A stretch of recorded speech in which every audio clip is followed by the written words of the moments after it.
ঋষিপুর উচ্চ বিদ্যালয়ে বার্ষিক প্রতিযোগিতা অনুষ্ঠিত হলো গোড়ামারি ময়দানে। পতাকা উত্তোলন ও মশাল দৌড়ের মধ্যে দিয়ে অনুষ্ঠানের সূচনা হয়। ঋষিপুর উচ্চ বিদ্যালয়ের টিআইসি ধনঞ্জয় ঘোষ বলেন, ৭২তম বার্ষিক ক্রীড়া প্রতিযোগিতা অনুষ্ঠিত হয়। মোট ৩৬টি ইভেন্ট রয়েছে। উপস্থিত ছিলেন সভাপতি সনোজ ঘোষ, বিএসএফের ১২ নম্বর ব্যাটালিয়নের আধিকারিক এমারা মাদার ডোগরা টুআইসি, ঋষিপুর গ্রাম পঞ্চায়েতের প্রধান শান্তি শিকদার সহ অন্যান্যরা।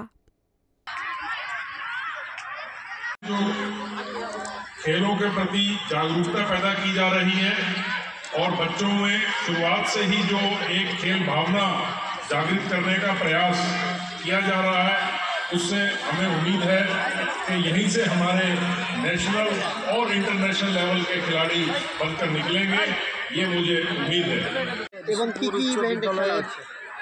বার্ষিক ক্রীড়া প্রতিযোগিতা বিগত দুদিন ধরে হিট হয়েছে। আজকে চূড়ান্ত পর্বের খেলা।